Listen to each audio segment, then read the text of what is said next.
My name is Evelyn Stewart. I'm 57 years old, and this is the story of how my own son Marcus turned me into a ghost in my own life, then discovered that ghosts can haunt back harder than he ever imagined. It started with a credit card denial at Target, such a mundane moment to mark the beginning of everything falling apart. I was buying groceries, nothing extravagant, just the usual weekly haul of vegetables, chicken, and that expensive organic coffee Marcus always requested when he visited. The cashier ran my card once, twice, then looked at me with that apologetic smile that means your day is about to get complicated. Before we jump back in, tell us where you're tuning in from, and if this story touches you, make sure you're subscribed, because tomorrow, I've saved something extra special for you. I'm sorry, ma'am, but this card has been declined. Do you have another form of payment? I stared at her, confused. That card had a $5,000 limit and I'd barely used it that month. I handed her my debit card instead, certain there was just some technical glitch. She ran it, declined again. Standing there in line with people shifting impatiently behind me, I felt that first flutter of real panic. I mumbled something about calling my bank and left the cart right there, walking out into the Arizona heat with my face burning from embarrassment. The drive home to my small house in Scottsdale felt longer than usual. I kept replaying the moment, trying to make sense of it. I'd been careful with money my whole life. Had to be. Raising Marcus alone after his father disappeared when he was 8. I worked double shifts as a pediatric nurse for years, saved every penny I could, built up my credit score point by careful point. Financial stability wasn't just important to me, it was everything. It represented security, independence, the ability to weather any storm. I pulled into my driveway and sat in the car for a moment, staring at the house I'd bought 3 years ago. It wasn't much, a modest 2-bedroom ranch with a small yard, but it was mine, completely paid off after years of sacrifice and planning. Marcus had his own place now, a trendy apartment downtown that I'd helped him secure with a co-signature when his credit wasn't quite good enough. He was 28, working in tech support, finally seemed to be getting his life together after some rocky years in his early 20s. Inside, I immediately called my bank. The automated system cheerfully informed me that my checking account balance was negative $437. My savings account, the one I'd been building for 15 years, showed a balance of $12.18. My hands started shaking as I pressed 0 repeatedly, desperate to reach a human being. When someone finally answered, I could barely keep my voice steady. "There's been some kind of mistake," I told the representative. "A woman named Patricia, who sounded like she dealt with these calls all day. My accounts are showing balances that can't be right. Let me pull up your information, Mrs. Stewart. I see here that there have been several large transfers and withdrawals over the past 6 weeks. The most recent was yesterday, a wire transfer of $8,000 to a business account. $8,000. That was nearly everything I had left in savings after helping Marcus with his security deposit and first month's rent. I didn't authorize any wire transfers," I said, my voice getting higher. "I haven't made any large withdrawals. Someone has accessed my accounts without permission." Patricia put me on hold for what felt like hours but was probably only 10 minutes. When she came back, her tone had shifted to something more serious, more careful. "Mrs. Stewart, I need to ask you some questions. Do you have any family members or close associates who might have access to your personal information? Social security number, birth date, mother's maiden name?" The question hit me like cold water. Marcus. He'd lived with me until just 6 months ago. He'd helped me set up online banking when I was struggling with the new system. He'd been there when I called customer service about various issues, had even spoken to representatives on my behalf when I was at work. "My son," I whispered, barely able to say the words. "My son might have access to that information. I'm going to transfer you to our fraud department," Patricia said gently. "They'll be able to help you file a report and start an investigation." The fraud department was a different world entirely. They asked detailed questions, wanted documentation, explained that this type of identity theft was unfortunately common, especially among family members. They froze my remaining accounts, started the process of investigating the unauthorized transactions, and gave me a case number that felt like a lifeline. But even as I hung up the phone, my mind was racing beyond the immediate financial crisis. If Marcus had stolen my banking information, what else did he have access to? I grabbed my laptop and started checking everything. My credit report showed 3 new credit cards I'd never applied for, all maxed out. There was a car loan for a vehicle I'd never seen. Most disturbing of all, there was a mortgage application for a house in Tempe, listing me as the primary borrower with an income that was triple what I actually made. Someone was living an entire life in my name, and that someone had to be my son. I spent the rest of that evening documenting everything. Screenshots of accounts, printed credit reports, a timeline of when each fraudulent transaction had occurred. As I worked, I kept thinking about all the times Marcus had been in financial trouble, all the times I'd bailed him out. The unpaid cell phone bills, the credit card debt from college, the rent money when he was between jobs. I'd always told myself I was helping him get back on his feet, investing in his future. I never imagined I was just enabling him to see me as a resource to be exploited. Around midnight, I finally called him. He answered on the 4th ring, sounding groggy. "Mom? What's wrong?" "It's really late. Marcus, I need to ask you something, and I need you to be completely honest with me." I took a deep breath. "Have you been using my personal information to open accounts or make financial transactions?" There was a pause that lasted too long. "What are you talking about?" "My bank accounts have been drained. There are credit cards and loans in my name that I never applied for. Someone has been stealing my identity, and you're the only person who would have access to all my information." "Mom, that's crazy. Why would you even think that?" "Maybe your information got stolen online or something. Identity theft happens all the time." But his voice sounded different, strained, like he was reading from a script he hadn't quite memorized. "Marcus, I'm going to ask you one more time. Have you been using my social security number, my banking information, or any of my personal details without my permission?" "No, Mom. I would never do that to you." "You're being paranoid." I hung up without saying goodbye. I knew my son's voice better than anyone in the world. I'd heard him lie about homework, about where he'd been, about money he'd borrowed and never returned. This was that same voice, just 20 years older. The next morning, I drove to his apartment. I still had a spare key from when I'd helped him move in, though I'd never used it without permission. Today felt different. Today felt like all normal rules had been suspended. His apartment was empty, but not the kind of empty that means someone is at work. This was the empty of someone who had packed up and left. The furniture was gone except for a few pieces that had probably come with the place. The closets were cleared out. Even the refrigerator had been emptied and unplugged. On the kitchen counter, almost like he'd left it there for me to find, was a stack of mail. Bills, credit card statements, loan documents, all in my name but addressed to his apartment. As I flipped through them, the scope of what he'd done became clear. He hadn't just stolen my money, he'd stolen my entire financial identity. There were utility bills for services I'd never used, insurance policies I'd never. Preparing and narrating this story took us a lot of time, so if you are enjoying it, subscribe to our channel. It means a lot to us. Now, back to the story. Taken out, even a gym membership at a place I'd never heard of. At the bottom of the stack was a lease agreement for a house in Sedona. The monthly rent was $3,000, nearly double what I made in a month. The lease was signed in my name, with my forged signature, but the emergency contact was listed as Marcus Stewart, with a phone number I didn't recognize. I sat down on his abandoned couch and tried to process what I was looking at.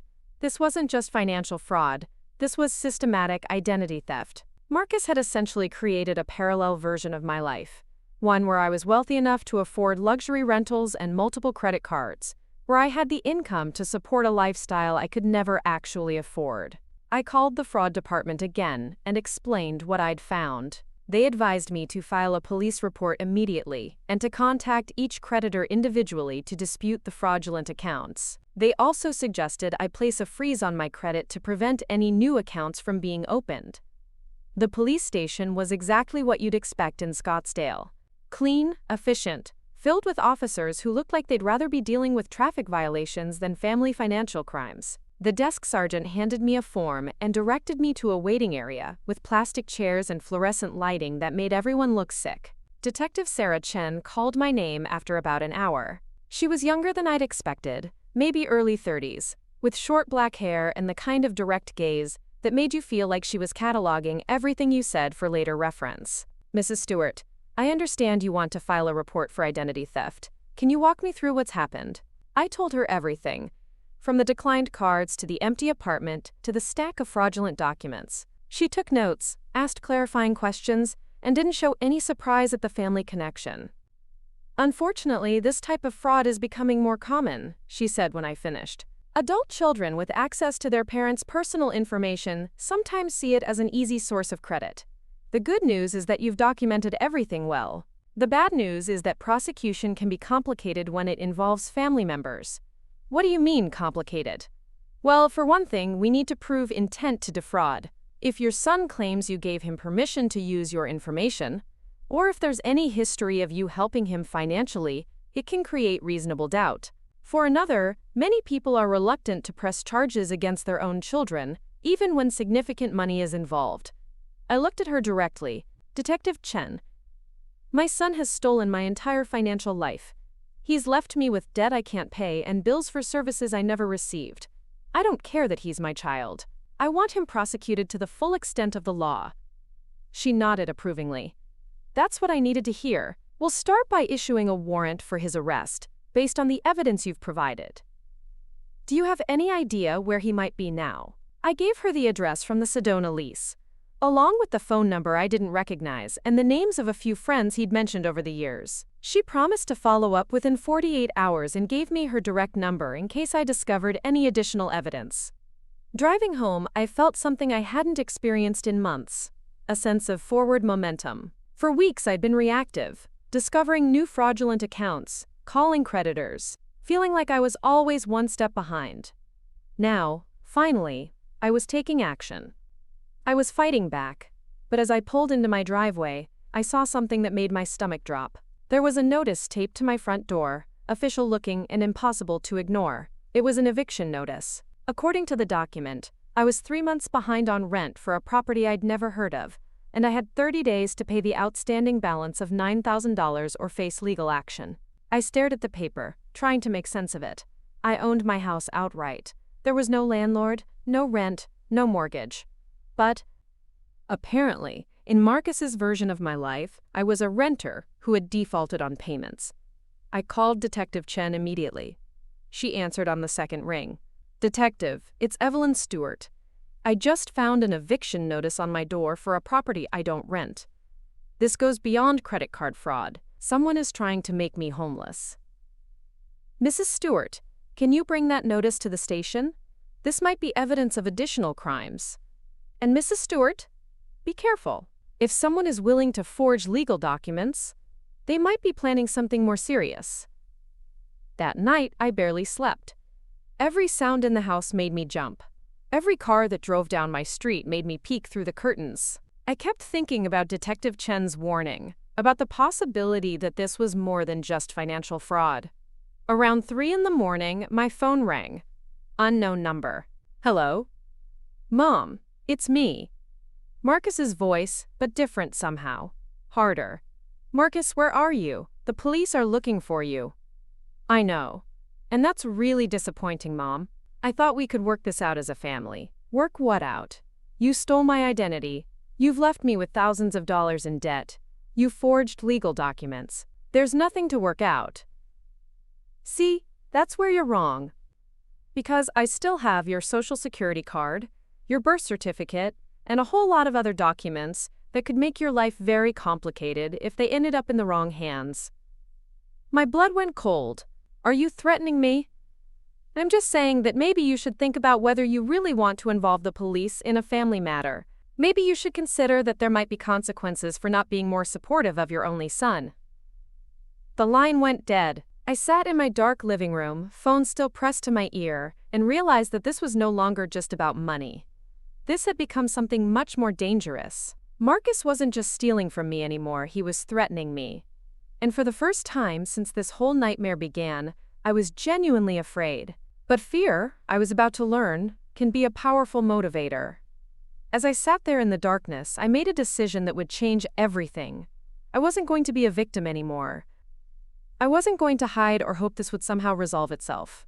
Marcus wanted to play games with my identity? Fine.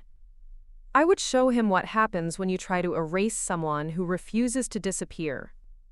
I would show him what his mother was really capable of when she stopped being afraid and started being angry. The next morning, I woke up with a clarity I hadn't felt in weeks. I made coffee, ate breakfast, and sat down at my kitchen table with a notebook and pen. If Marcus could plan systematically to steal my life, I could plan systematically to take it back. First, I needed to understand the full scope of what he'd done. I spent the morning calling every creditor, every company that had sent bills to his apartment. I documented everything: account numbers, balances, dates of opening, fraudulent addresses. The picture that emerged was staggering.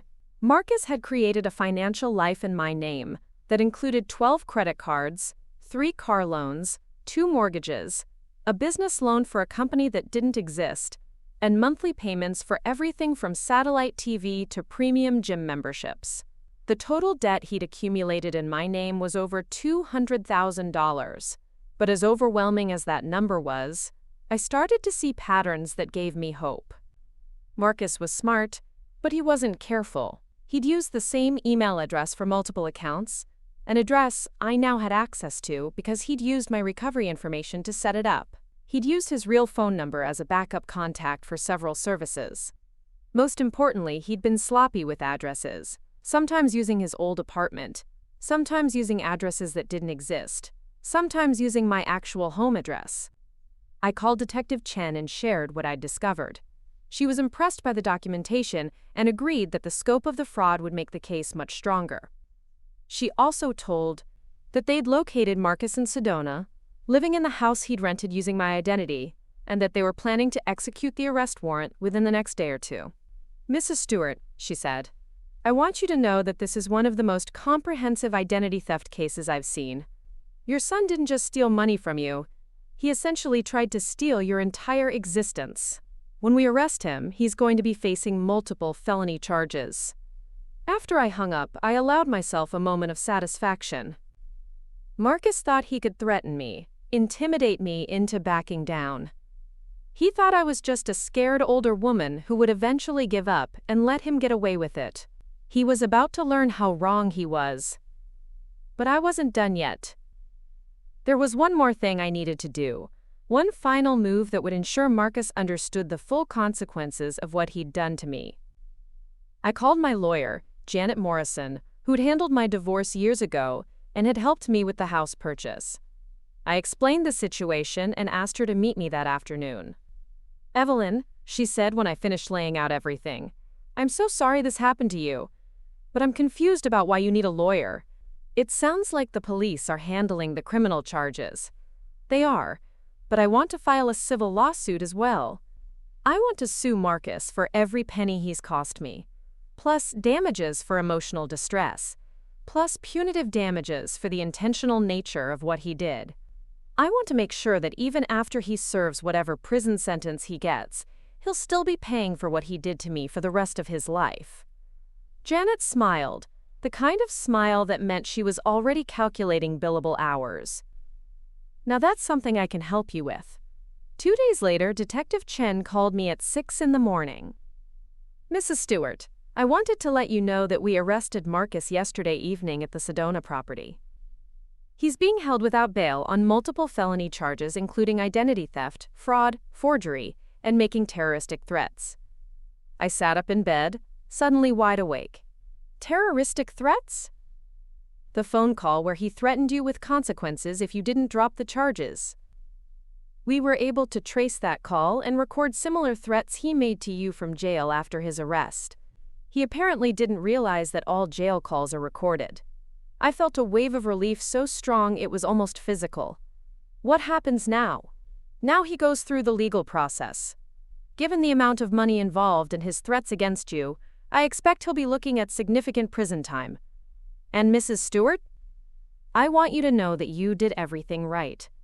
A lot of people in your situation would have been too intimidated to follow through. You should be proud of yourself. After I hung up, I sat in my kitchen with my coffee and thought about pride. For months, I'd felt nothing but shame and fear and anger. Shame that I'd been so thoroughly fooled by my own son. Fear about my financial future and physical safety. Anger at the betrayal and the threats.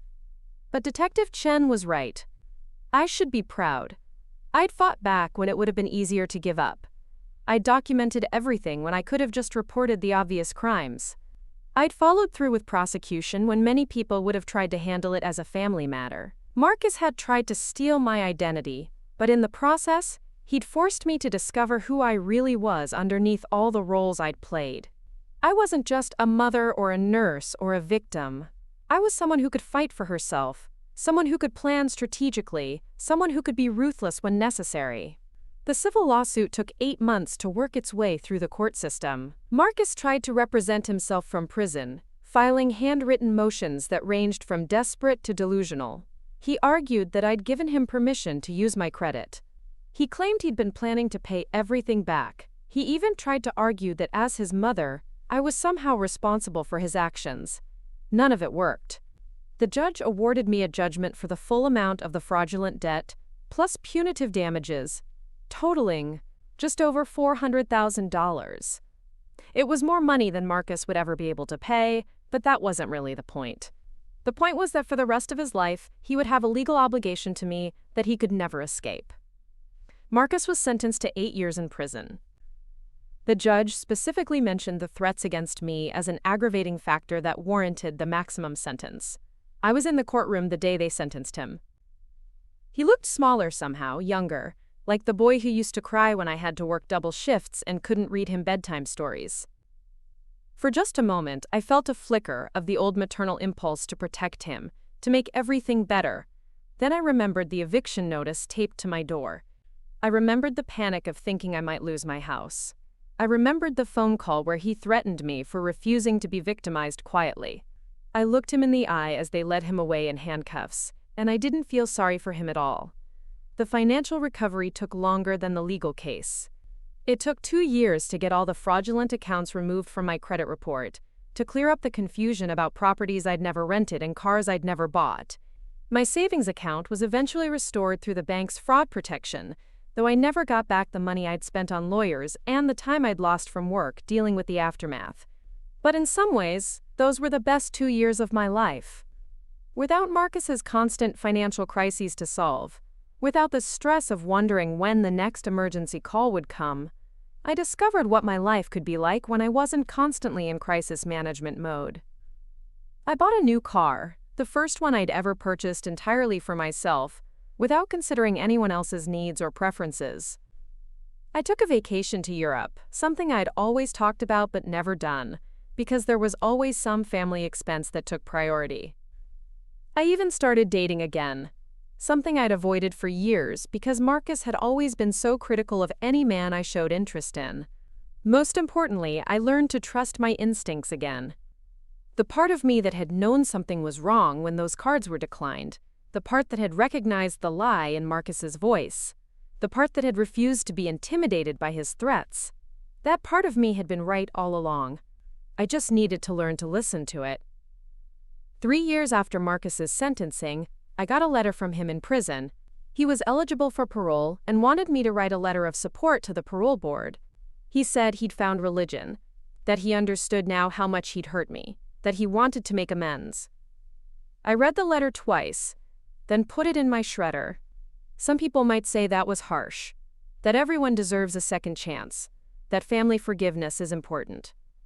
But those people hadn't lived through what I'd lived through. They hadn't experienced the violation of having their entire identity stolen by someone they trusted completely. They hadn't been threatened and intimidated for refusing to be victimized quietly. Marcus had made his choices. He'd chosen to see me as a resource instead of a person. He'd chosen to steal my life instead of building his own. He'd chosen to threaten me instead of taking responsibility for his actions. Now I was making my choice. I chose peace over drama. I chose my own well-being over family obligation. I chose to protect the life I'd rebuilt from the person who had tried to destroy it. I never wrote that letter. Marcus served his full sentence. Today, I'm 62 years old. I still work as a nurse, though part-time now. I have a comfortable savings account, excellent credit, and a life that belongs entirely to me. I have friends who value me for who I am, not for what I can provide them. I have hobbies and interests that have nothing to do with solving other people's problems. Sometimes people ask me if I miss having a relationship with my son. The answer is complicated. I miss the son I thought I had, the one I raised and loved and sacrificed for. But that person turned out to be an illusion. The real Marcus, the one who could systematically steal from his own mother and then threaten her when she fought back, that person I don't miss at all. I learned something important through this whole experience.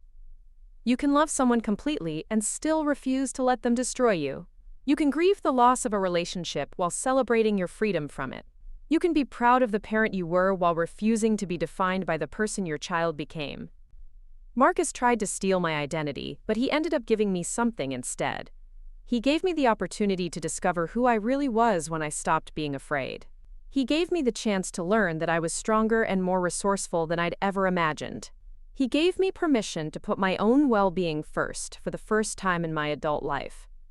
In the end, he didn't steal my freedom. He gave it to me. And when the authorities came for him, when they led him away in handcuffs to face the consequences of what he'd done, I finally understood what justice felt like.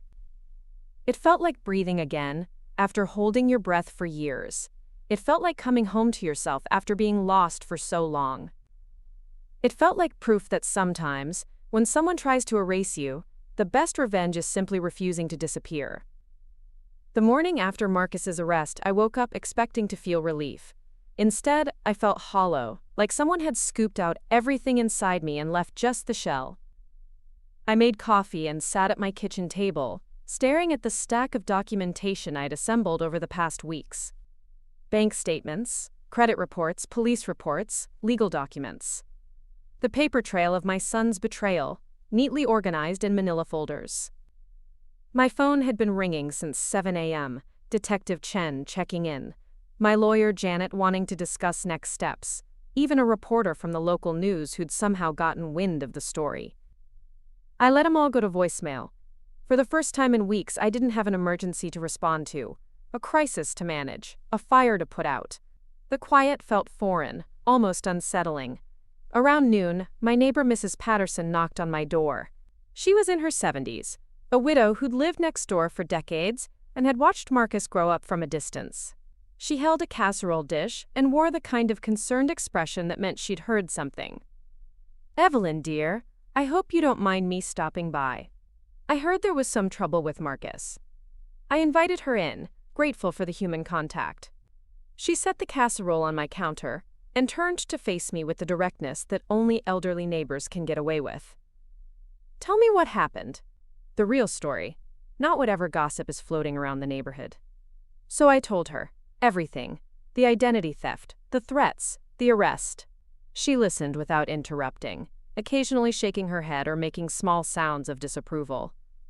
When I finished, she was quiet for a long moment. "You know," she finally said, "I never liked that boy. Even when he was little, there was something off about him.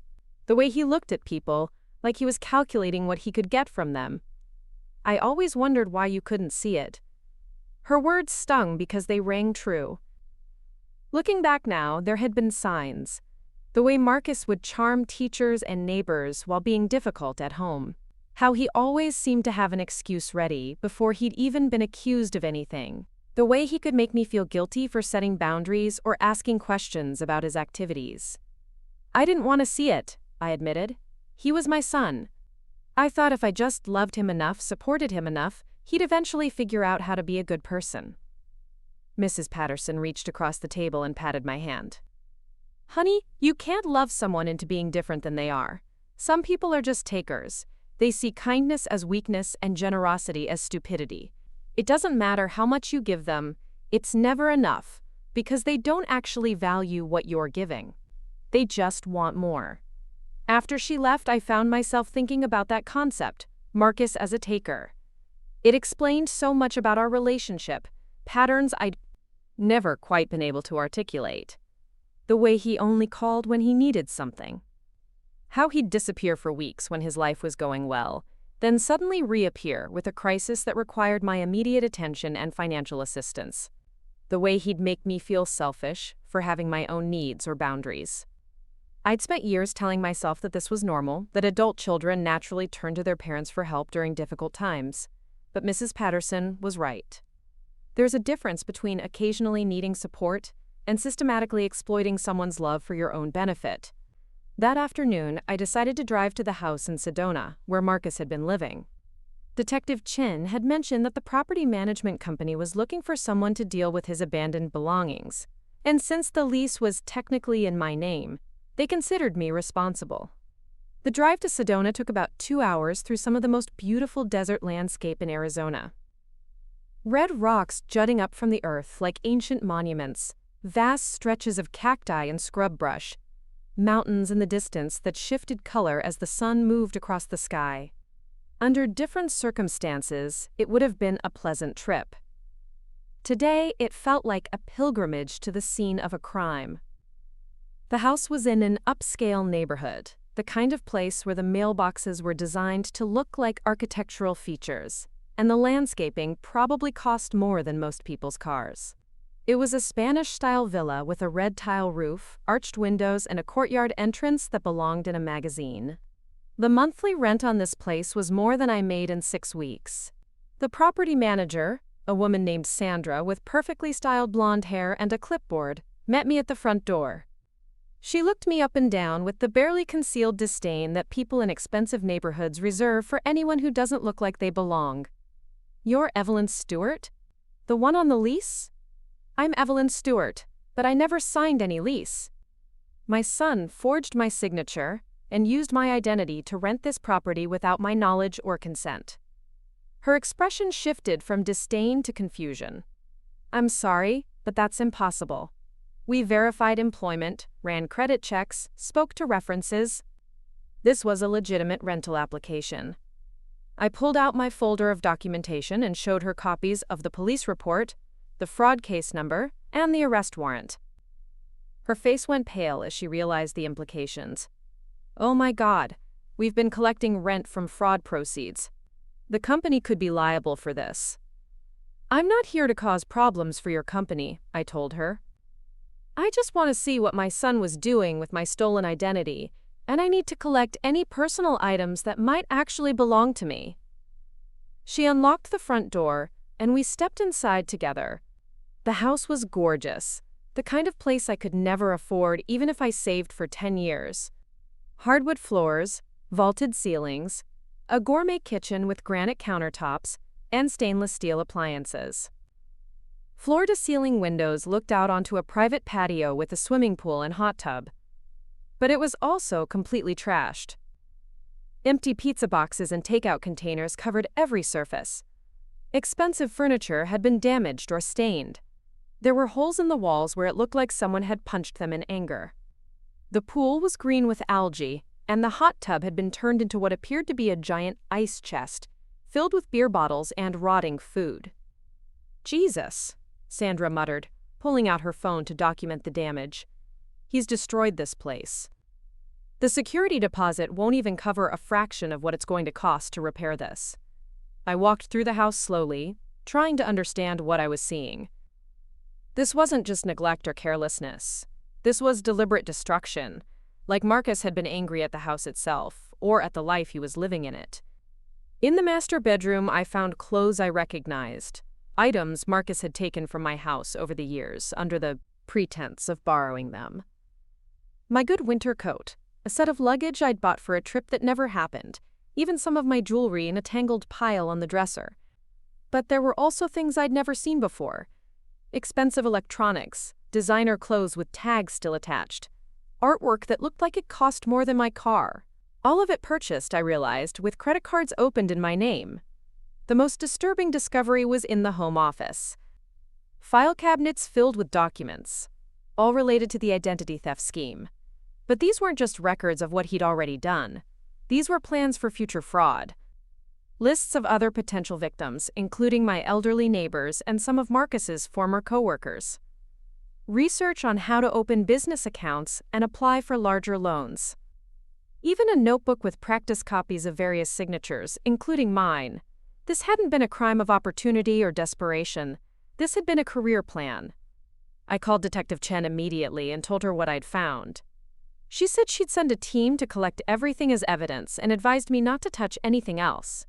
As I waited for the police to arrive, I sat in that destroyed house and tried to reconcile what I was seeing with the son I thought I'd raised. The Marcus I knew was irresponsible and occasionally manipulative, but this level of premeditation and callousness was beyond anything I'd imagined him capable of. The notebook full of practice signatures meant he'd been planning this for months, maybe years. The lists of potential victims meant he saw this not as a one-time mistake, but as a sustainable way of life. When the evidence team arrived, I helped them identify which items belonged to me and which were purchased with fraudulent credit.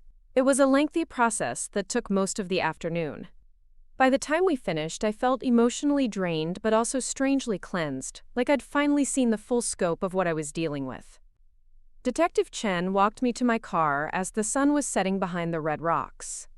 "Mrs. Stewart, I want you to know that what we found today is going to strengthen the case significantly. The evidence of premeditation and the plans for additional victims will almost certainly result in enhanced charges." What does that mean in practical terms? It means Marcus is looking at serious prison time, probably a decade or more. And it means the prosecutor will be much more willing to pursue maximum penalties. I drove home through the desert darkness, processing what that meant. A decade or more. Marcus would be nearly 40 when he got out of prison, assuming he served the full sentence. By then, I'd be in my late 60s, possibly retired, definitely living a completely different life than the one I had now. For the first time since this whole nightmare began, I allowed myself to imagine what that life might look like. A life where I didn't have to worry about Marcus's next crisis. Where I could make financial decisions based on my own needs and wants instead of constantly maintaining an emergency fund for his problems. Where I could date someone without worrying about Marcus's judgment or interference. Where I could simply exist as myself, not as someone's mother's safety net bank account. The idea was both liberating and terrifying. Over the next few weeks, the legal process ground forward with the slow inevitability of a glacier. Marcus was formally charged with multiple felonies. The prosecutor, a sharp woman named Lisa Martinez, explained that the evidence we'd gathered made this one of the most clear-cut identity theft cases she'd ever seen. The premeditation, the scope of the fraud, the threats against you, the plans for additional victims, it all adds up to someone who saw this as a lifestyle rather than a mistake, she told me during our first meeting. "We're going to push for the maximum sentence on every charge." Marcus's court-appointed attorney reached out to Janet, trying to negotiate some kind of plea deal. He wanted Marcus to plead guilty to reduce charges in exchange for agreeing to pay restitution and undergo counseling. Janet and I discussed it, but ultimately, I decided against any deals. He had multiple opportunities to come clean and try to make this right, I told her. When I first discovered the fraud, when I confronted him directly, even after his arrest when he could have shown remorse instead of making threats. He chose to escalate at every turn. Now he can face the full consequences of those choices. The decision felt empowering in a way I hadn't expected. For so much of Marcus's life, I'd been the one trying to negotiate on his behalf, to minimize consequences, to help him avoid the full impact of his poor decisions. Not anymore. He was an adult who had made adult choices. He could handle adult consequences. Meanwhile, I was discovering what it felt like to live without the constant background anxiety that had defined my relationship with Marcus for years. I didn't check my phone obsessively anymore, wondering if the next call would bring news of another crisis. I didn't maintain mental lists of which bills I could postpone paying if Marcus needed emergency money. I didn't automatically assume that good news would somehow be followed by bad news, requiring my intervention. The change was so profound that it took me weeks to recognize what I was feeling. Peace. Simple, uncomplicated peace. I started doing things I'd put off for years. I joined a book club at the library. I signed up for a pottery class at the community center. I even went on a few dates with a man named Robert who I'd met at the grocery store, something I would never have considered while dealing with Marcus's constant drama. Robert was a retired teacher, recently widowed, with grown children who lived independent lives and only called him to share good news or make holiday plans. The contrast with my relationship with Marcus was stark and eye-opening. "My kids have their own problems, just like everyone does," Robert told me over dinner one evening, "but they handle them like adults. They might ask for advice occasionally, but they don't expect me to fix everything for them. They certainly don't expect me to fund their mistakes." I found myself telling him about Marcus, something I'd been reluctant to do with previous dating prospects. Robert listened without judgment, asking thoughtful questions and offering perspective without trying to fix or minimize what I'd been through. "You know what strikes me about your story?" he said when I finished. "You keep talking about what you could have done differently, how you might have prevented this or seen the signs earlier. But you're not responsible for another adult's choices, even if that adult is your child. Marcus chose to steal from you. You didn't make him do that by being a loving mother." It was a simple observation, but it hit me like a revelation. I had been carrying guilt about Marcus's behavior, wondering if I'd been too permissive or too generous or too trusting. But Robert was right. I'd raised Marcus the same way most parents raise their children, with love and support and reasonable expectations. The fact that he'd chosen to interpret that as weakness to be exploited wasn't a reflection of my parenting. It was a reflection of his character. 6 months after Marcus's arrest, his case finally went to trial. I'd been dreading this moment, worried about having to face him in court, concerned about how I'd react to seeing him again. But when the day came, I felt ready. Marcus looked smaller in his orange jumpsuit, younger somehow, like the serious young man who'd graduated high school and talked about his plans for the future. But when our eyes met across the courtroom, I didn't see my son anymore. I saw a stranger who happened to share my DNA, someone who had systematically exploited my love and trust for his own benefit. The prosecution's case was overwhelming. They presented the evidence methodically, walking the jury through each fraudulent account, each forged document, each threatening phone call. They brought in experts to explain the sophistication of the scheme and the psychological impact of family financial abuse. They even played recordings of Marcus's jail phone calls, where he continued to blame me for his arrest and make thinly veiled threats about what would happen when he got out. Marcus's defense attorney tried to paint him as a troubled young man who had made mistakes but deserved a second chance. He talked about Marcus's difficult childhood after his father left, the challenges of being raised by a single mother, the pressure he felt to succeed financially in an economy that made it difficult for young people to get ahead. None of it resonated with me. Plenty of people grow up in difficult circumstances without becoming criminals. Plenty of children of single mothers manage to build honest lives without stealing from the people who love them. Marcus's childhood had been challenging, but it hadn't been traumatic enough to excuse felony-level betrayal. The jury deliberated for less than 4 hours, guilty on all counts. At sentencing, I was given the opportunity to make a victim impact statement. I'd prepared remarks, but when I stood up to speak, I found myself setting aside my notes and speaking from the heart. "Your Honor, Marcus is my son, and I loved him completely for 28 years. I sacrificed for him, supported him, and believed in him even when others saw red flags I was unwilling to acknowledge. He repaid that love by systematically stealing my identity, my financial security, and my peace of mind. When I discovered what he was doing and tried to stop him, he threatened me and tried to intimidate me into silence. But perhaps the most painful part of this entire experience has been realizing that Marcus never actually saw me as his mother. He saw me as a resource to be exploited. He had no more emotional connection to me than he would have had to a bank or a credit card company. That level of coldness, that complete absence of empathy or remorse, that's not something that can be fixed with counseling or community service. I'm not asking for revenge, Your Honor. I'm asking for justice. And justice, in this case, means protecting other potential victims from someone who sees fraud not as a mistake, but as a career choice. Marcus was sentenced to 12 years in federal prison. As they led him away, he turned to look at me one last time. I thought he might say something, offer some final apology or expression of regret. Instead, he just stared at me with an expression I couldn't quite read. Not anger, exactly, but something colder, more calculating. It occurred to me then that Marcus still didn't understand what he'd done wrong. He understood that he'd been caught and punished, but he didn't grasp the fundamental violation of trust and love that made his crime so much worse than simple financial fraud. He probably never would. After the sentencing, Janet and I went to lunch to discuss the civil lawsuit we'd filed. The criminal case was over, but the financial recovery was just beginning. The good news is that the criminal conviction makes the civil case much easier, she explained. We don't have to prove that Marcus committed fraud anymore, that's been established. We just have to prove damages, and your documentation is excellent. What are the chances I'll actually recover any money? Honestly, not great. Marcus doesn't have assets, and he won't be earning any money in prison. But the judgment will follow him for the rest of his life.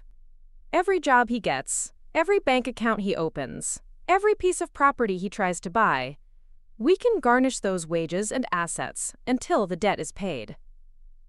The idea of Marcus spending decades paying back money to me felt like justice in a way that the prison sentence alone didn't. He'd stolen my financial future, so it seemed appropriate that his own financial future would be constrained by the debt he owed me. But more than that, it meant he'd never be able to completely escape the consequences of what he'd done.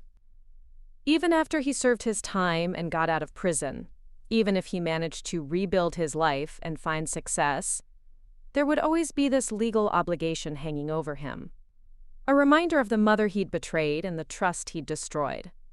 6 months after the sentencing, I finally felt ready to make some major changes in my own life. I had been promoted to a supervisory position at the hospital, which came with a significant raise and better benefits. My credit had been fully restored, and the financial recovery process was nearly complete. Most importantly, I'd reached a place of emotional stability that I hadn't experienced in years. I decided to sell my house and move somewhere new, not because I was running away from anything, but because I wanted to start fresh in a place that didn't have memories of Marcus in every room.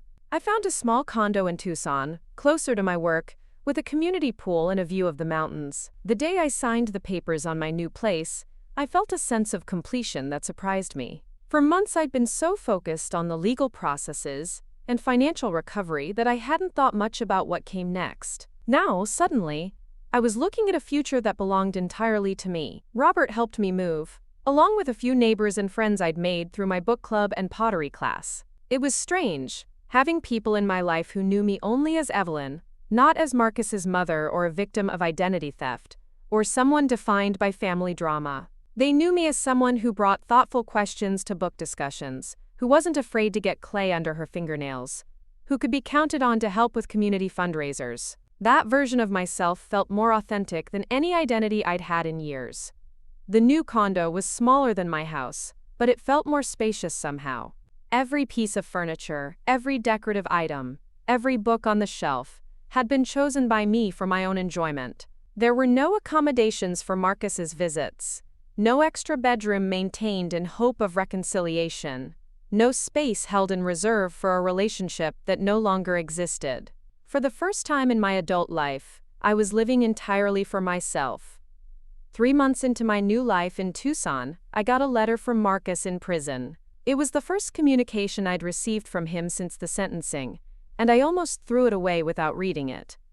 But curiosity got the better of me. The letter was 4 pages of handwritten text, ostensibly an apology but actually a carefully constructed argument for why I should forgive him, and perhaps even visit him in prison. He talked about the classes he was taking, the counseling he was receiving, the insights he'd gained about his behavior. He said he understood now how much he'd hurt me, and wanted the chance to make amends. But reading between the lines, I could see the same manipulative patterns that had characterized our relationship for years. The apology was conditional, hedged with explanations about his difficult circumstances and the pressures he'd been under. The requests for forgiveness came with implicit expectations of support and assistance. Even from prison, Marcus was trying to manage my emotions and responses for his own benefit. I read the letter twice, then put it in my shredder without responding. 2 weeks later, another letter arrived.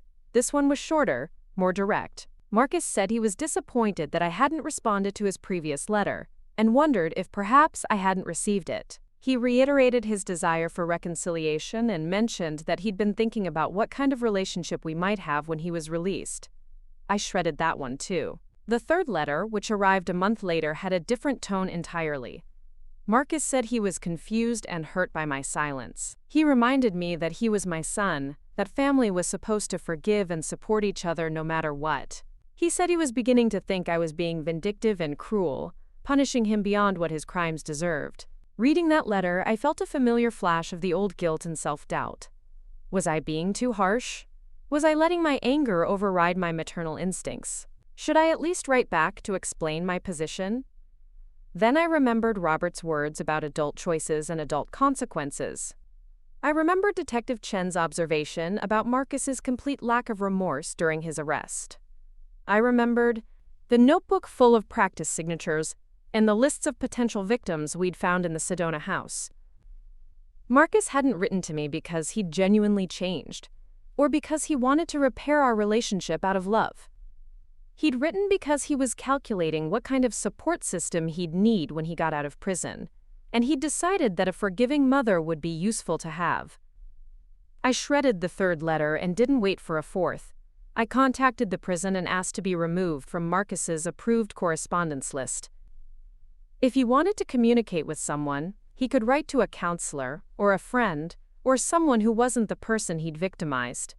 That decision felt like closing the final chapter of a very long, very painful book. A year after Marcus's sentencing, I was living a life I could never have imagined during the worst days of the identity theft crisis. I had a job I enjoyed, a home that felt peaceful, friends who valued me for who I was rather than what I could provide them. I was dating Robert seriously now, and we'd even talked about the possibility of traveling together when I retired. Most surprisingly, I discovered that I was actually good at being alone. Not lonely alone, but contentedly, purposefully alone. I could spend an entire weekend reading or working on pottery projects without feeling like I was missing out on something. I could make decisions about how to spend my time and money without consulting anyone or considering anyone else's needs.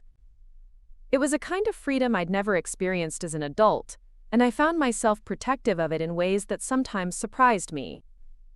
When Robert suggested that we move in together, I realized I wasn't ready for that level of compromise and accommodation. Not because I didn't care about him, but because I was still discovering what it meant to live entirely for myself.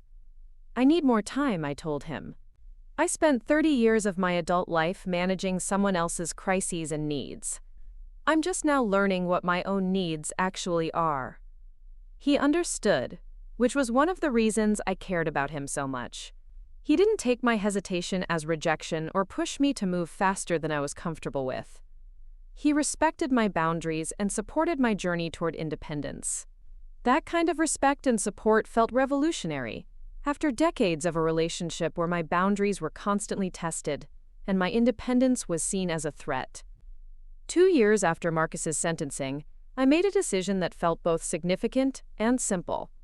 I legally changed my last name back to my maiden name, Morrison. I'd kept Stewart after my divorce because it was Marcus's name too, and I'd wanted that connection to remain. Now I wanted to reclaim the identity I'd had before I became defined by my relationships to other people. Evelyn Morrison felt like a new person, or maybe like the person I'd always been underneath all the roles and responsibilities I'd accumulated over the years. She was someone who could set boundaries without guilt, who could prioritize her own needs without selfishness, who could recognize manipulation and respond to it with clarity rather than confusion. She was someone Marcus had never known and would never get the chance to know. The day I received my new driver's license with my new name, I felt a sense of completion that was different from anything I'd experienced during the legal proceedings or financial recovery. This wasn't about justice or restitution or closure. This was about becoming fully myself for the first time in my adult life. That evening, I called Robert and asked if he wanted to take a drive up to Sedona to watch the sunset. We'd done this a few times before, just enjoying the beauty of the desert and each other's company, without any agenda or goal beyond the simple pleasure of being alive and together. As we sat on a boulder watching the red rocks turn orange and gold in the fading light, I found myself thinking about the house where Marcus had lived, probably not far from where we were sitting. But instead of anger or sadness, I felt something more like gratitude. Marcus had tried to steal my identity, but in the process, he'd forced me to discover who I really was when I stopped being afraid. He'd tried to control me through threats and manipulation, but he'd actually freed me from the need to manage his emotions and reactions. He'd tried to make me a victim, but he'd accidentally made me a survivor. I wouldn't choose to go through that experience again, but I couldn't deny that it had transformed me in ways that were ultimately positive. I was stronger, more confident, more self-aware, and more protective of my own well-being than I'd ever been before. Most importantly, I'd learned that love without boundaries isn't actually love at all. It's enabling. It's fear disguised as generosity. It's a transaction where one person sacrifices their own integrity to maintain a relationship with someone who doesn't actually value them. Real love includes accountability. It includes consequences. It includes the willingness to let someone face the full weight of their choices, even when those choices lead to pain. Especially when those choices lead to pain. As Robert and I drove back to Tucson under a sky full of stars, I felt a sense of peace that I'd been building toward for years without realizing it. I'd spent so much of my life trying to fix other people's problems that I'd forgotten what it felt like to simply exist without a crisis to solve. Now I remembered, and I intended to keep remembering for whatever years I had left. 5 years into Marcus's sentence, I received an unexpected call from his parole officer. Marcus had been moved to a minimum security facility and was participating in a work release program that allowed him to hold a job in the community during the day while returning to prison at night. As part of this program, he was required to begin paying restitution to his victims. Mrs. Morrison, the parole officer, a man named James Walsh, explained over the phone, "I understand you're the primary victim in Mr. Stewart's case. I'm calling to let you know that he'll be making monthly payments toward his restitution order and to ask if you'd be willing to participate in a victim-offender mediation session."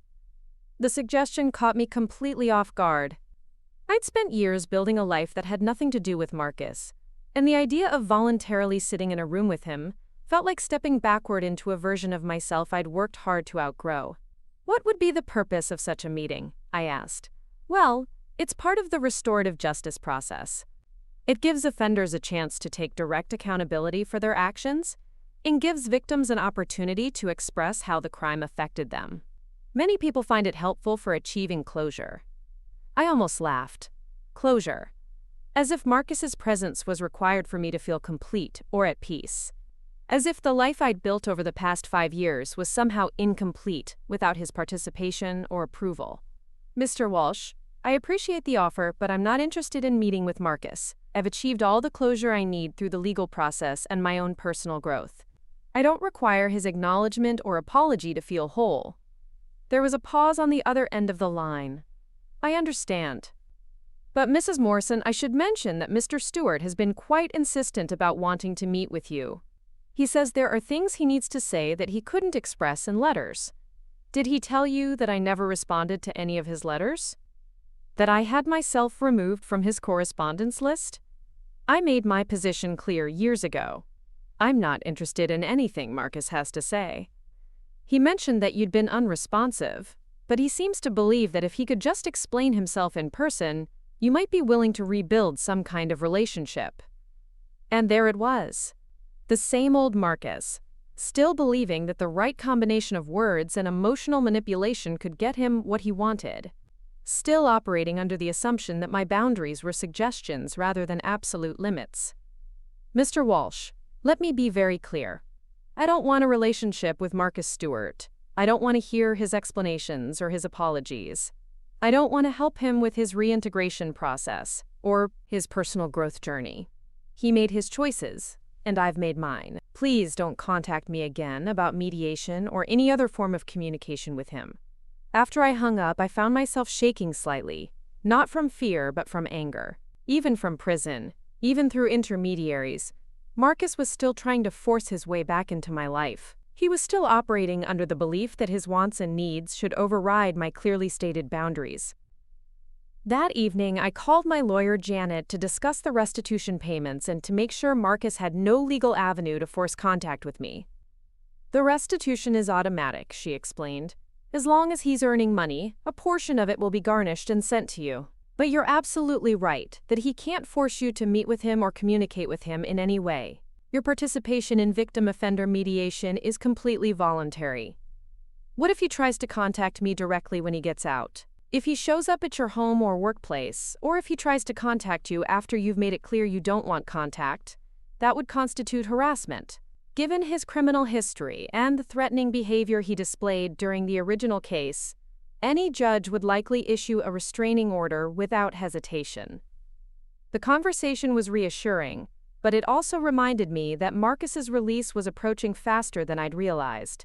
He'd already served 5 years of his 12-year sentence, and with good behavior and participation in prison programs, he could be eligible for parole in as little as 2 more years. The thought of Marcus being free in the world again didn't frighten me the way it might have years earlier, but it did make me thoughtful about the life I'd built and how to protect it.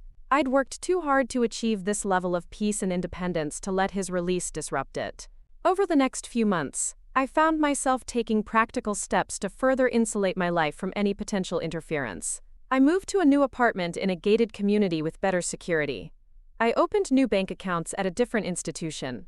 I even considered changing my name again, though I ultimately decided that Evelyn Morrison represented who I'd become, and I wasn't going to let Marcus's eventual freedom change that. Most importantly, I deepened my connections with the people who mattered to me now. Robert and I had settled into a comfortable relationship that included regular travel, shared interests, and a level of emotional intimacy I'd never experienced before. My friendships with the women in my book club had evolved into genuine, chosen family relationships. I had coworkers who respected my professional judgment, and neighbors who knew me as someone reliable and kind. These relationships were built on mutual respect and shared values rather than obligation or manipulation. They represented the life I'd chosen rather than the life that had happened to me, and they felt worth protecting. About a year before Marcus's earliest possible parole date, I made a decision that surprised even me. I decided to write him a letter. Not because I wanted a relationship, or because I'd changed my mind about contact, but because I wanted to make absolutely certain he understood the reality of the situation he'd be facing upon release. The letter was brief and direct. Marcus, I'm writing this once to make my position completely clear so there's no confusion when you're released from prison. I don't want any contact with you. I don't want to meet with you, talk to you, or receive letters from you. I'm not interested in your apologies, your explanations, or your attempts at reconciliation.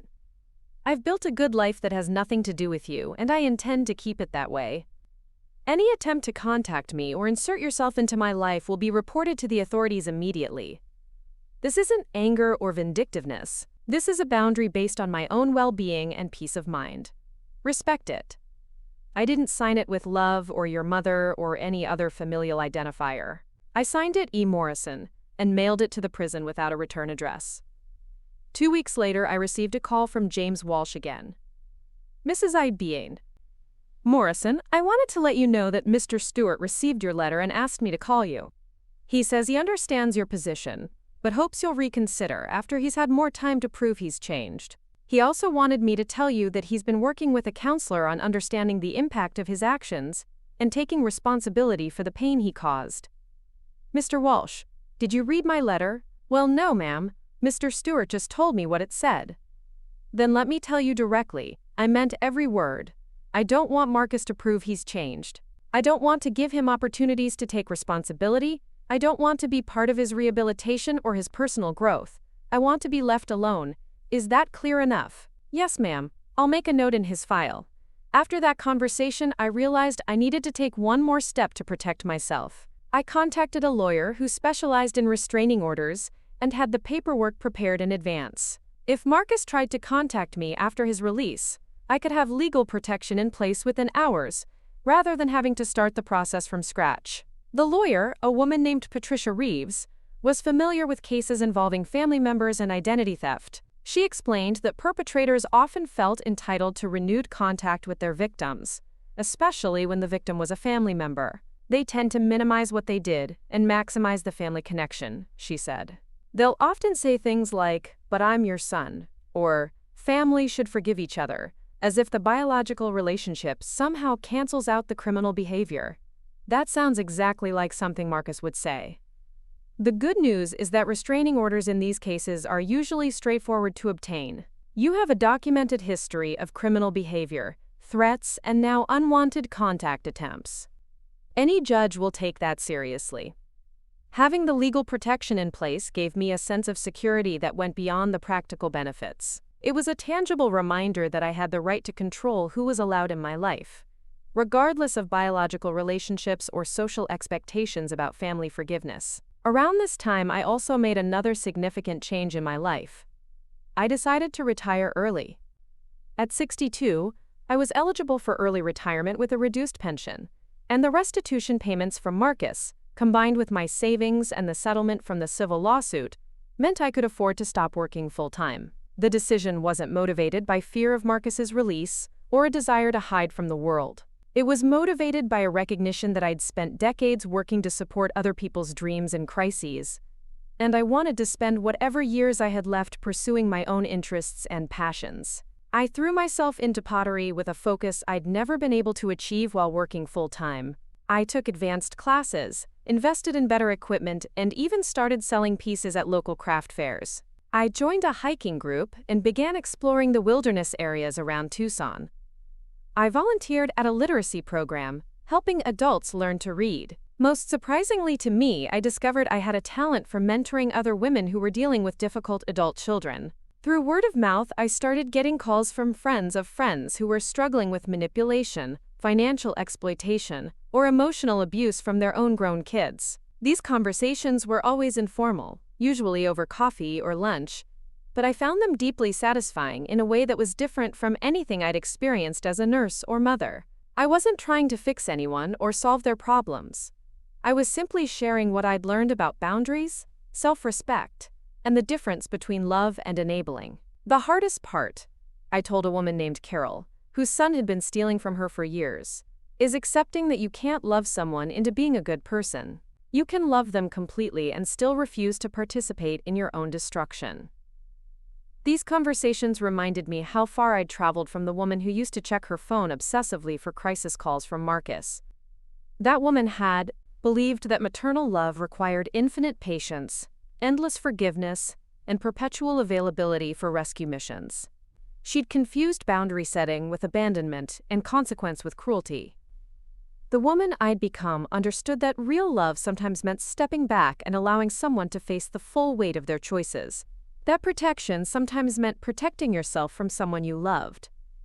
That family relationships, like all relationships, had to be based on mutual respect to be healthy. 6 months before Marcus's earliest possible parole date, I received notification that his parole hearing had been scheduled. As the victim, I was invited to submit a written statement or appear in person to share my perspective on his suitability for release. I chose to submit a written statement, but I spent considerable time crafting it. I wanted to be clear about my position without appearing vindictive or emotional. I wanted to focus on facts rather than feelings. The statement outlined the scope of Marcus's crimes, the premeditated nature of his actions, his threats and attempts at intimidation, and his continued lack of genuine remorse, as evidenced by his persistent attempts to reestablish contact, despite my clearly stated boundaries. I concluded by stating that while I didn't oppose his eventual release when he'd served his full sentence, I believed his continued attempts to violate my wishes regarding contact demonstrated that he hadn't truly accepted responsibility for his actions. A person who genuinely understood the harm they'd caused wouldn't continue trying to force contact with their victim, I wrote. Mr. Stewart's behavior suggests he still sees his wants as more important than my clearly stated needs for safety and peace. 2 weeks after I submitted the statement, I received notice that Marcus's parole had been denied. He would serve at least 2 more years before becoming eligible for another hearing. The news brought me a sense of relief that was deeper than I'd expected. Not because I was afraid of Marcus, but because it meant I could continue building my life without the distraction of dealing with his release and the inevitable boundary violations that would follow. That summer, Robert and I took a month-long trip to Europe, something I'd dreamed about for decades, but never prioritized when I was constantly managing Marcus-related crises.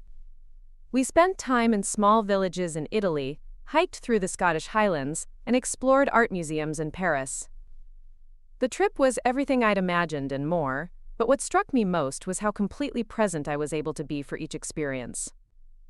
There were no mental calculations about how much the trip was costing and whether I should be saving that money for Marcus's next emergency.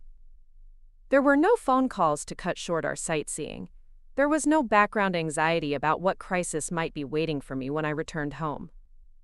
For the first time in my adult life, I was traveling simply for the joy of it, with someone who valued my company for its own sake rather than for what I could provide him.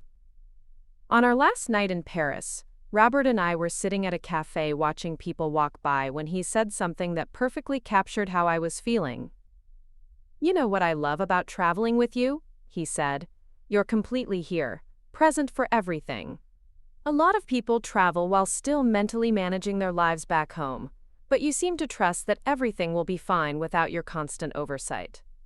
He was right, and it struck me that this was probably the first time in decades that I could travel without feeling responsible for what might happen in my absence. There was no one depending on me for crisis management, no one whose poor choices might become my emergencies. The freedom was intoxicating. When we returned to Tucson, I found that my absence had been completely unremarkable. My neighbors had collected my mail without drama. My plants had survived with the help of a house sitter. My pottery studio was exactly as I'd left it.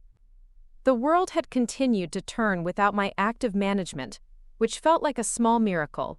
A few months later, I received notice that Marcus had been transferred to a halfway house in preparation for his eventual release. He was eligible for increased work privileges and would soon be able to spend weekends outside the facility under supervision. The notification included a reminder about victim services and counseling resources, along with information about victim notification programs that would alert me to any changes in his status or location. I enrolled in the notification program not because I was afraid, but because I wanted to stay informed about anything that might affect my ability to maintain appropriate boundaries. Knowledge, I'd learned, was a form of protection. Around this time, I also made another decision that felt significant. I decided to start writing about my experiences, not for publication but for my own processing, and possibly to help other women in similar situations. The writing project began as a simple journal, but it evolved into something more structured, as I found myself examining not just what had happened to me, but how the experience had changed my understanding of family, love, responsibility, and self-protection. I used to think that unconditional love meant accepting unlimited bad behavior, I wrote in one entry. I thought that setting boundaries with someone you loved was a form of giving up on them. Now I understand that boundaries aren't walls you build to keep people out. They're gates you install to let the right people in while keeping the wrong behaviors outside. The writing process was therapeutic in ways I hadn't expected. It helped me see patterns in my relationship with Marcus that had been invisible while I was living through them. It also helped me recognize how much my understanding of healthy relationships had evolved through my friendship with Robert and my other chosen family connections. Most importantly, it reinforced my conviction that I'd made the right choices throughout this entire ordeal. I hadn't abandoned Marcus out of anger or vindictiveness. I'd protected myself out of wisdom and self-respect. 8 years after Marcus's original sentencing, he was finally released from prison. I received the notification on a Tuesday morning while I was watering plants in my garden. The call came from the Victim Services Coordinator, a woman named Linda, who'd been keeping me updated throughout his incarceration. "Mrs. Morrison, I wanted to let you know that Marcus Stewart was released this morning to a halfway house in Phoenix. He's required to stay within a 50-mile radius of the facility and check in daily with his parole officer. As we've discussed, he's been made aware that you don't want contact, and any violation of that could result in his return to prison." I thanked Linda for the call and went back to watering my plants. The news felt significant, but not alarming. Marcus was free, but he was also constrained by parole requirements and legal consequences that would last for years. More importantly, I was protected by boundaries that were both legal and emotional. That evening, Robert came over for dinner as he did most Tuesday nights. I told him about Marcus's release, and he asked how I was feeling about it. Calm, I said, somewhat to my own surprise. A few years ago, I might have been anxious or angry or worried about what he might try to do. But now I just feel prepared. I know who I am independently of him, I know what I'm willing to accept and what I'm not, and I have systems in place to protect those boundaries. That's a remarkable evolution, Robert observed. You've gone from being defined by his choices to being completely independent of them. He was right. Marcus's release was something that was happening to him, not something that was happening to me. His freedom didn't diminish my peace any more than his imprisonment had created it. 3 weeks after his release, I received a phone call from an unknown Phoenix number. I let it go to voicemail. The message was from Marcus, and listening to it felt like hearing a voice from a different lifetime. Mom, it's me. I know you said you didn't want contact, but I've been thinking about everything that happened, and I really need to talk to you. I've learned so much about myself in prison, and I think if we could just sit down together, I could help you understand what I was going through back then. I'm different now. I have a job, I'm in counseling, I'm taking responsibility for my actions. I think we could have a good relationship if you just give me a chance to prove that I've changed. The message was classic Marcus. Superficially apologetic but fundamentally self-serving. He acknowledged that I'd said I didn't want contact, but he was ignoring that boundary because his needs took precedence over my clearly stated wishes. He was offering to help me understand, as if my lack of relationship with him was based on confusion rather than informed choice. Most tellingly, he was focusing on proving he'd changed, rather than respecting the fact that whether or not he'd changed was irrelevant to my decision to maintain no contact. I saved the voicemail and called Patricia Reeves, my restraining order attorney. She listened to the message and agreed that it constituted a violation of my previously stated boundaries and could be grounds for legal action. Do you want to pursue a restraining order now, or do you want to wait and see if he escalates? She asked. Let's file the paperwork now. I want it on record that he's already violated my wishes, and I want the legal protection in place before he decides to take more invasive action. The restraining order was granted within 48 hours. Marcus was served with papers at his halfway house, and his parole officer was notified that any further contact with me would constitute a violation of both the restraining order and his parole conditions. I felt a deep satisfaction in taking swift, decisive action. The old Evelyn might have agonized over whether she was being too harsh, might have worried about what other people would think about a mother getting a restraining order against her own son. The current Evelyn understood that protecting herself was more important than managing other people's opinions. 2 days after Marcus was served with the restraining order, Linda from Victim Services called to let me know that he'd violated his check-in requirements and couldn't be located. He was officially considered a fugitive, and there was a warrant out for his arrest. Mrs. Morrison, we don't think he's dangerous, but we wanted you to be aware of the situation. It's possible he'll try to contact you again, and if he does, you should call 911 immediately. I thanked her for the heads up and spent the rest of that day making sure my home security system was functioning properly and my emergency contacts were updated. But I didn't feel the panic or fear that Marcus's disappearance might have triggered years earlier. Instead, I felt a kind of sad clarity. Marcus was 41 years old, and he was still making the same kinds of choices that had characterized his entire adult life. Running away when faced with consequences, prioritizing his immediate wants over long-term stability, believing that rules applied to other people but not to him. Prison hadn't changed him, because he hadn't wanted to change. The counseling and job training and reintegration programs had been things he'd participated in to look good for parole boards, not because he genuinely wanted to become a different person. That evening, I called my friend Carol, the woman whose son had been stealing from her. She'd eventually followed my example and cut off contact with him, despite intense pressure from other family members to forgive and forget. How do you deal with people who think you're being too harsh? She asked me during our conversation. I remind myself that the people who say things like that usually haven't lived through what we've lived through, I told her. They're operating from a theoretical understanding of family loyalty rather than practical experience with manipulation and exploitation. Their opinions are irrelevant to my well-being. Do you ever wonder if we're wrong? If we should be giving our sons another chance? Carol, how many chances did you give your son before you finally drew the line? She was quiet for a moment. Dozens, maybe hundreds. And how many of those chances resulted in genuine change versus temporary improvement followed by worse behavior? None.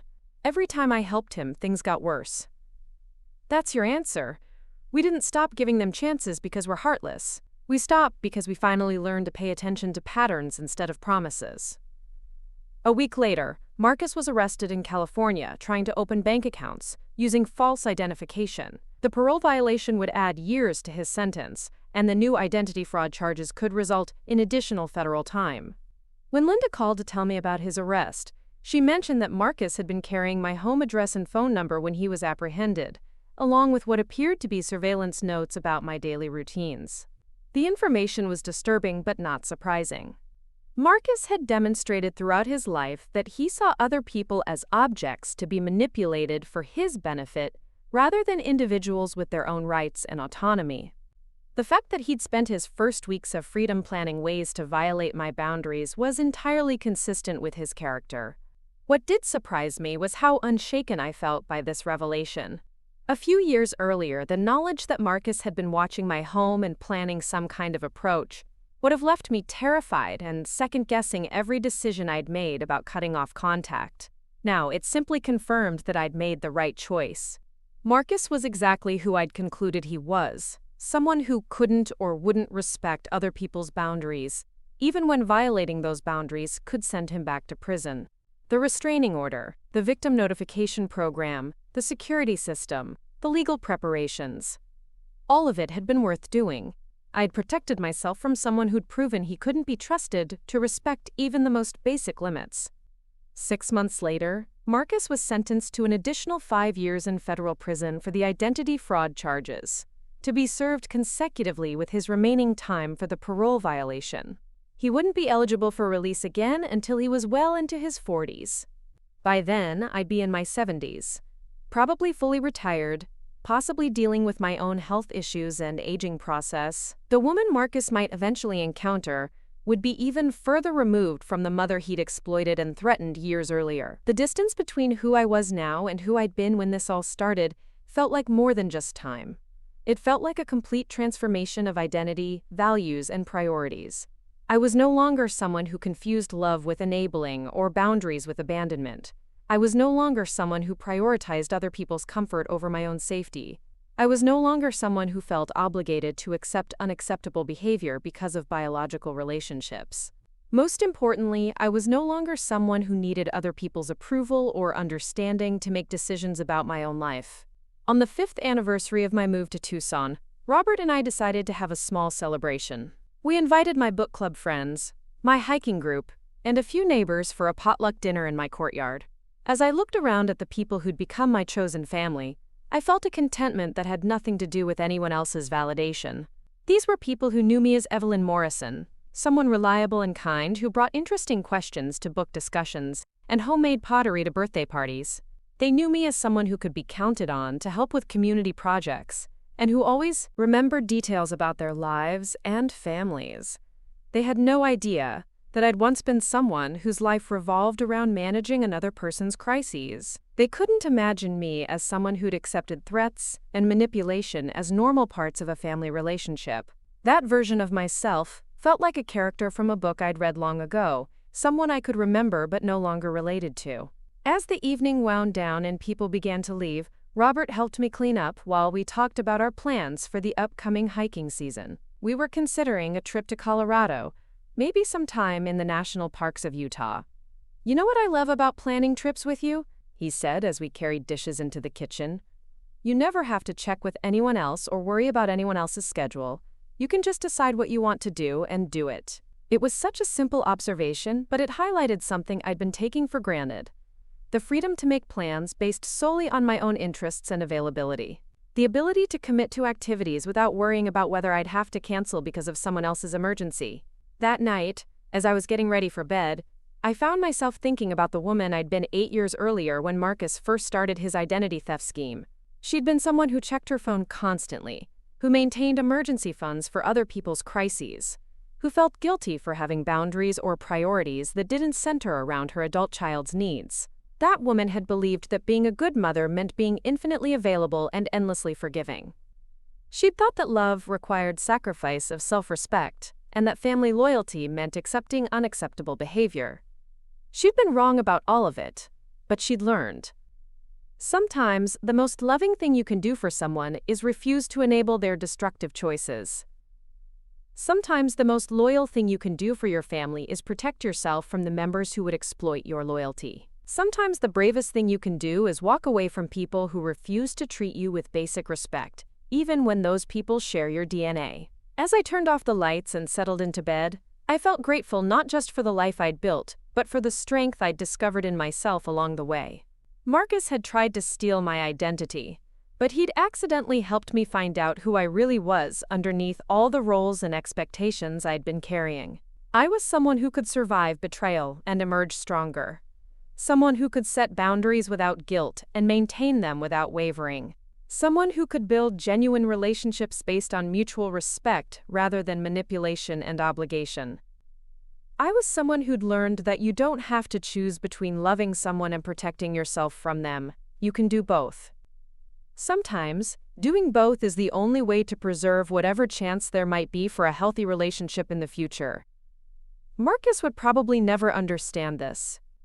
He'd probably continue to see my boundaries as punishment rather than protection, my independence as abandonment rather than growth. That was his choice, and those were his consequences to manage. My consequences were different. I got to wake up every morning in a life I'd chosen, surrounded by people who valued me for who I was rather than what I could provide them. I got to make decisions based on my own wants and needs rather than someone else's crises and demands. I got to be myself, fully and authentically, for the first time in my adult life.